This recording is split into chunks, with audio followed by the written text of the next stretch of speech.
नमस्कार, मैं आर के सक्सेना मास्टरमाइंड कोचिंग रीवा के इस एजुकेशनल यूट्यूब चैनल में आप सभी लोगों का एक बार पुनः स्वागत और अभिनंदन करता हूं। मेरे ये लॉ की क्लास चल रही थी, 3 दिन की इसमें मैंने अवकाश दिया था, इसी कारण से हमारा अगला वीडियो जो है वो लेट था। तो मैंने 2 वीडियो में आपको एक बहुत ही महत्वपूर्ण अधिकार जो आईपीसी में दिया गया है वो क्या है, आपका प्राइवेट प्रतिरक्षा का अधिकार। तो ये कहाँ से कहाँ तक है, धारा 96 से लेकर के 106 तक में दिया गया है ये। तो थोड़ा सा हम दोहरा लें पुराना, वैसे आप वीडियो हमारे देख सकते हैं, पार्ट 1, पार्ट 2, ये हमारा पार्ट 3 है, पार्ट 3। तो अभी तक मैंने आपको पार्ट 1 और पार्ट 2 में धारा 96 से लेकर के 102 तक बताया है, तो उसको आप देख लें। तो चलिए हम आगे चलते हैं। धारा हम आज बताने जा रहे हैं धारा 103 से लेकर के 106 तक। तो चलिए हम चलते हैं धारा 103, बहुत महत्वपूर्ण धारा है, एग्जाम में ये धारा इम्पोर्टेंट है, पूछी जाती है कि वो कौन सी धारा है जिसमें संपत्ति के प्रतिरक्षा के अधिकार के प्रयोग में जो है वो सामने वाली की जो है वो मृत्यु भी कारित की जा सकती है। तो वो धारा 100 है, वो धारा 103 है। धारा 100 में शरीर की प्रतिरक्षा के विरुद्ध मृत्यु कारित करने का अधिकार है, वहीं धारा 103 में संपत्ति की प्रतिरक्षा के अधिकार के संबंध में मृत्यु कारित करने की कंडीशन दी गई है। तो चलिए हम उसी को आज पढ़ते हैं। तो धारा 103 कब संपत्ति की प्राइवेट प्रतिरक्षा का विस्तार जो है वो मृत्यु कारित करने तक होता है। तो हमने ये धारा पढ़ा, हम इसको अपने शब्दों में इसको तैयार करें ताकि हम इसको अपने पास रख सकें और हमको ये कोई कठिनाई महसूस ना हो। तो एक तो बात स्पष्ट है कि प्राइवेट प्रतिरक्षा का अधिकार जो है वो धारा 99 में जो 4 सीमाएं दी गई हैं उनके अधीन ही प्रत्येक व्यक्ति को प्राप्त है। तो धारा 99 के अधीन रहते हुए वो 4 स्थितियां हैं कुल मिलाकर के, जबकि सामने वाले की जो है शरीर को संपत्ति की प्राइवेट प्रतिरक्षा के अधिकार में जो है वो मृत्यु तक कारित की जा सकती है। चलिए हम देखते हैं कौन कौन सी स्थिति है। तो पहली स्थिति आपकी जो है वो क्या है, लूट है ना।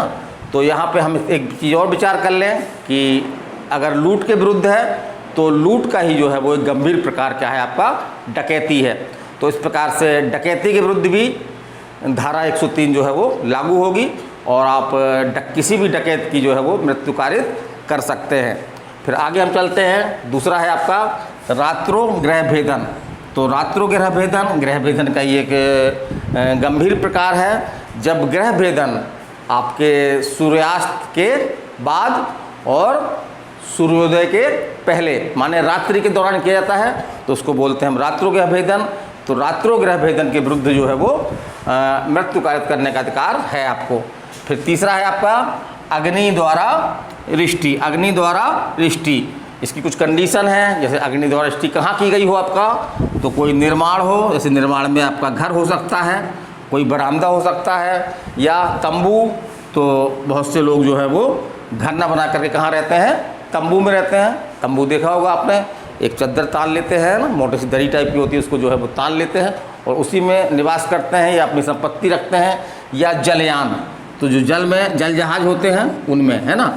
अगर आपने अग्नि द्वारा रिष्टि, अपराधी द्वारा अग्नि द्वारा रिष्टि की गई है, शर्त यह है कि ऐसे निर्माण तंबू या जलयान का प्रयोग जो है वो किस लिए हो रहा हो, मानव निवास के लिए या संपत्ति रखने के लिए किया जा रहा है, और उसमें अग्नि द्वारा जो है, अपराधी द्वारा जो है अग्नि द्वारा रिष्टि की गई है।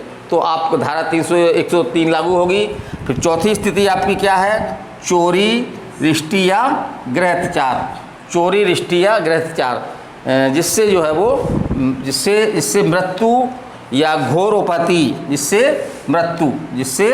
मृत्यु या घोरोपति की युक्त आशंका कारित हो। माने यदि अपराध चोरी है, रिष्टि है या गृहत्याचार है, ऐसी परिस्थितियों में किया जा रहा है कि सामने वाले के मन में जो है वो मृत्यु का या घोर उपहति का जो है वो युक्त आशंका अगर उसके मन में आ जाती है तो वो हमलावर की जो है वो जो अपराधी है उसकी मृत्यु कारित कर सकता है। तो ये कंडीशन आपकी, तो इसमें क्वेश्चन सबसे पहले तो यही बनता है कि किस धारा में संपत्ति की रक्षा में मृत्यु कैद करने तक का विस्तार है। तो धारा कौन सी है आपकी, 103 है।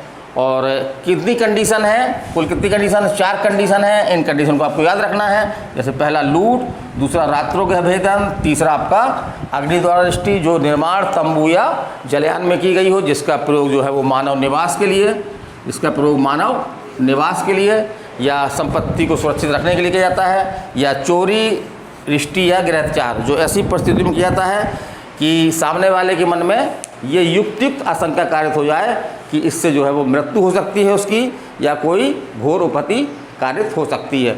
चलिए हम आगे चलते हैं। तो एक तो 4 बहुत सरल है, ये इस तरह से आपकी धारा 101 थी, उसी तरह से धारा 104 है, जो कहती है कि ऐसे अधिकार का विस्तार, माने जो प्राइवेट प्रत्यक्षागत अधिकार दिया गया है संपत्ति के संबंध में, उस अधिकार का विस्तार जो है वो मृत्यु से भिन्न कोई अपहानि कारित करने तक जो है वो कब होता है। तो स्पष्ट है इसमें धारा 99 के अधीन रहते हुए, जहां धारा 103 की परिस्थितियां नहीं हैं तो वहां पे हम मृत्यु कारित नहीं कर सकते हैं। लेकिन मृत्यु से कोई अन्य छोटी हानि, जैसे हम घोर उपहति कारित कर सकते हैं, या कोई उसका अंग तोड़ सकते हैं, या उसको कोई उपहति कारित कर सकते हैं, तो ये हम कर सकते हैं। लेकिन सामने वाले की हम मृत्यु कारित नहीं कर सकते हैं। तो जहाँ धारा 103 की स्थितियाँ विद्यमान नहीं हैं और हम धारा 99 के अधीन रहते हुए मृत्यु तो कारित नहीं कर सकते, लेकिन मृत्यु से कोई छोटी हानि जो है वो अपहानि जो है वो कारित कर सकते हैं। तो बहुत सिंपल धारा है ये। इन धाराओं को आपको दिमाग में रखना कि 103 में क्या है, 104 में क्या है। अब हम बात कर रहे हैं धारा 105 की। तो 105 जिस तरह से हमने 102 में पढ़ा था कि शरीर के विरुद्ध संपत्ति प्राइवेट प्रत्यक्षाधिकार कब प्रारंभ होता है और कब तक बना रहता है, उसी के बिल्कुल डुप्लीकेट आपका ये संपत्ति के संबंध में है, वही क्रम लगा हुआ है। तो 105 में क्या बताया गया है कि संपत्ति की प्राइवेट प्रतिरक्षा के अधिकार का प्रारंभ और बना रहना। क्या है, प्रारंभ और बना रहना।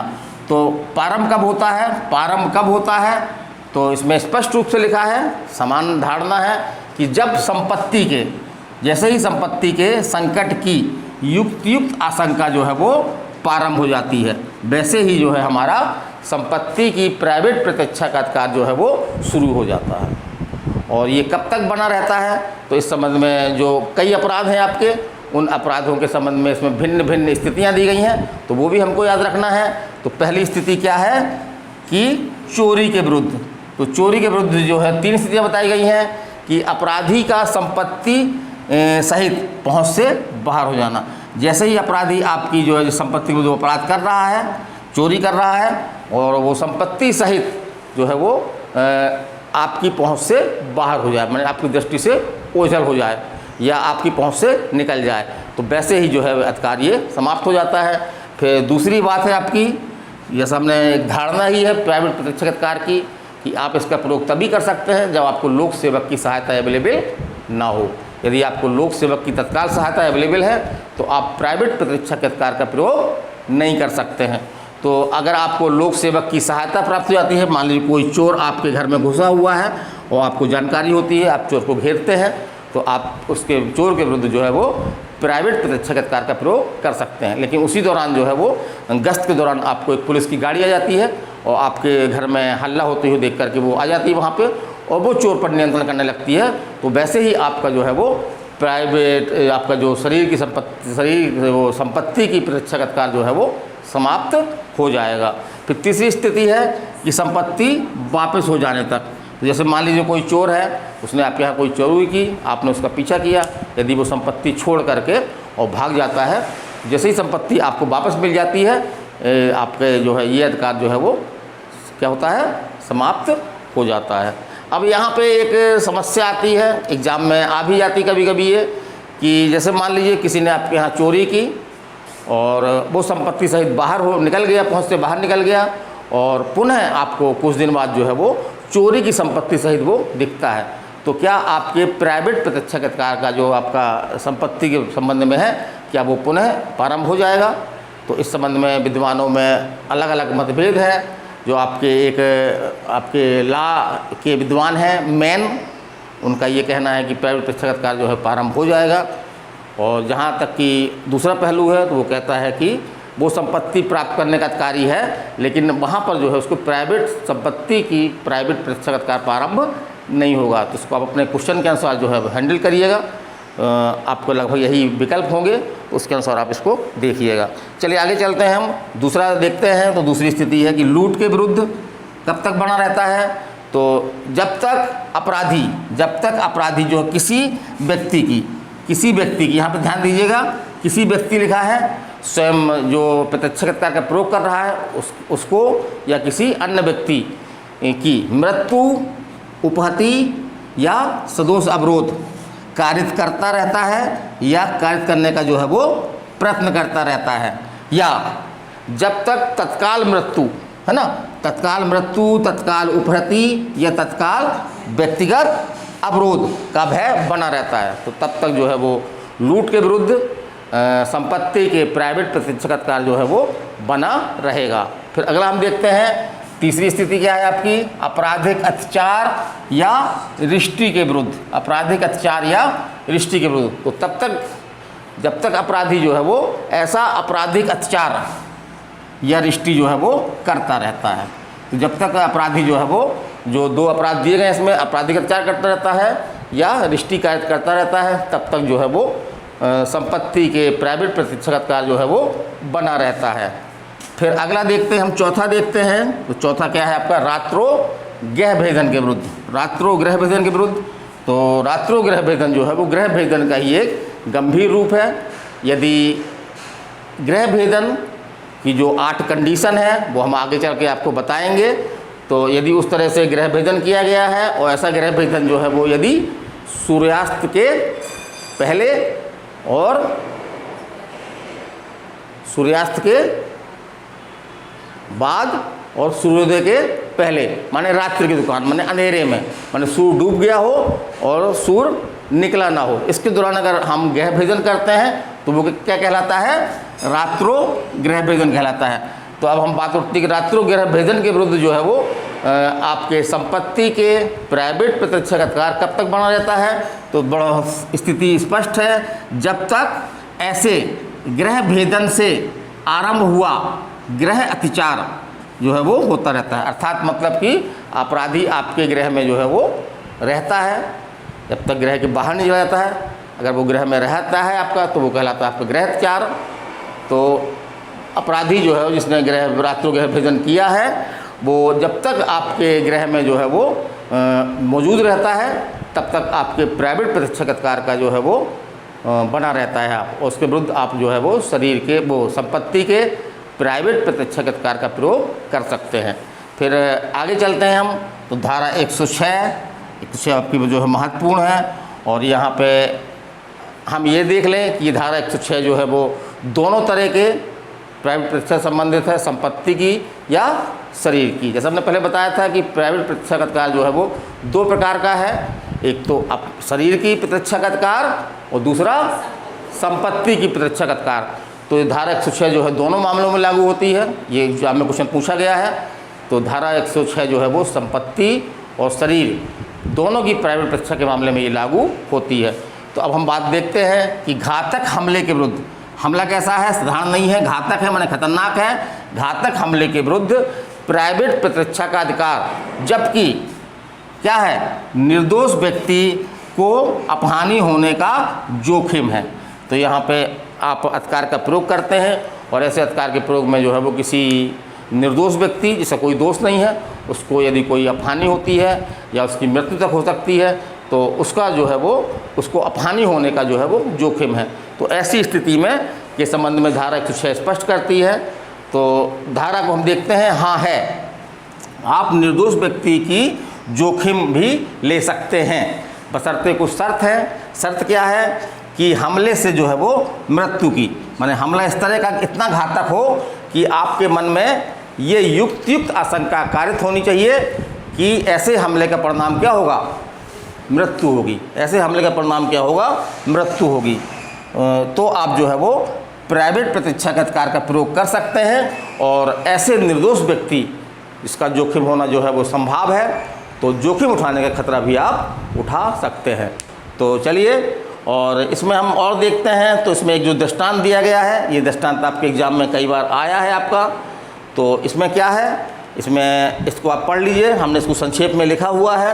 एक सांकेतिक रूप से दृष्टांत क्या है, का पर एक भीड़ हमला द्वारा, का पर एक भीड़ द्वारा हमला। तो इसमें क्या घटना हुई, इसमें बताया क्या गया है कि का जो है वो उस पर एक भीड़ द्वारा जो है वो हमला किया जाता है, जो उसको जो है वो मारने का प्रयत्न करती है और बचाव में उसको जो है वो गोली चलानी पड़ती है। और उसी दौरान भीड़ में ही जो है कुछ बच्चे होते हैं जो खेल रहे होते हैं, तो ये पूरी संभावना है, पूरा जोखिम है कि गोली जो है वो किसी बच्चे को लग सकती है और वो गोली चलाता है। यदि गोली से किसी बच्चे को कोई हानि होती है तो उसके द्वारा किया गया कार्य जो है वो अपराध नहीं होगा, उसको कहाँ बचाव मिलेगा, धारा 106 का बचाव मिलेगा। अब इसमें एक बहुत ही महत्वपूर्ण केस है, अपने ही मध्य प्रदेश का केस है, अमजद खान वर्सेस मध्य प्रदेश आज 1952 SC सुप्रीम कोर्ट का है मामला ये। तो इसमें जो है वो ये मामला आपके कटनी ज़िले का है, कटनी नगर का है। तो आपकी घटना ये आपकी जो है वो 1952 की घटना है आपकी ये, है ना। ये घटना आपकी जो है वो उसी दौरान घटना थी, आज़ादी समय घटना थी जब देश जो बंटवारा हो रहा था। और उसमें क्या था कि आपके जो सिंधी शरणार्थी थे और जो मुस्लिम थे उनके बीच में क्या हो गया था, दंगा हो गया था, है ना। और दंगाई क्या कर रहे थे, मुसलमानों को घर जला रहे थे, कई मुसलमानों की उन्होंने हत्या कर दी थी। तो दंगाइयों द्वारा जो किया हुआ, जो अमजद खां था उसके घर पर जो है वो हमला किया गया और उसका पूरा परिवार मौजूद था वहाँ पे। और एक बहुत बड़ी भीड़ थी जो लगातार डंडे लाठी से उसका जो है घर पीट रही थी। तो उसके पास लाइसेंसी बंदूक थी, उसने क्या किया कि उसने गोली चलाई और गोली चलाने से एक जो है वो एक निर्दोष व्यक्ति जो है उससे मारा गया। तो न्यायालय ने इसमें जो डिसाइड किया, न्यायालय ने ये डिसाइड किया कि इसमें जो है वो कोई अपराध नहीं हुआ है और अभियुक्त द्वारा जो है वो जो अमजद खां थे उनके द्वारा अपनी शक्ति का जो है वो अधिक प्रयोग नहीं किया है, माने धारा 99 की सीमाओं के अधीन ही उन्होंने अपनी शक्ति का प्रयोग किया, माने आवश्यकता से अधिक शक्ति का प्रयोग नहीं किया है। तो ये मामला आपका आता है, ये मामला इस रूप में आया था कि अमजद खान वर्सेस मध्य प्रदेश का राज्य मामला जो है किससे संबंधित है, तो ये जो है वो प्राइवेट प्रतिरक्षा के अधिकार से संबंधित है। किससे संबंधित है, प्राइवेट प्रतिरक्षा के अधिकार से संबंधित है।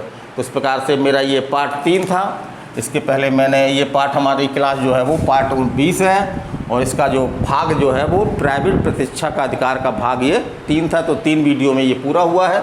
तो इसके पहले आप पार्ट 1 और पार्ट 2 देख लीजिए, तभी आपको जो है वो 3 देखना है और इससे निसंदेह रूप से आपको फ़ायदा होगा। और हमने जहाँ से भी क्वेश्चन बनते हैं तो वो हमने बताने की कोशिश की है, जो भी आपके इसमें रूलिंग आती है, निर्णय आते हैं, वही बताने के प्रयास किए हमने। तो इसको देखिए और निसंदेह रूप से सिविल जज ADPO या अन्य जो लॉ कंपटीशन है जहाँ पे भी आपकी IPC से क्वेश्चन आते हैं तो आपको फ़ायदा होगा। तो चलिए अगले वीडियो में फिर मिलते हैं हम। अगला हमारा टॉपिक होगा दुष्प्रेरण। एक महत्वपूर्ण अपराध है, थोड़ा सा बड़ा है, कई तरह के रूप हैं उसके।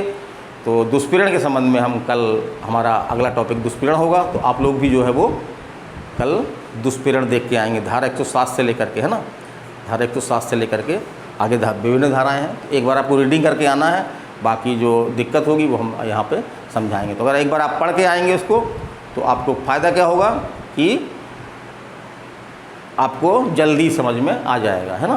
तो चलिए मैं RK Saxena, mastermind coaching Rewa, आपसे विदाई लेता हूँ। फिर मिलेंगे, कल मिलेंगे, ये हमारा वादा है। नमस्कार, धन्यवाद।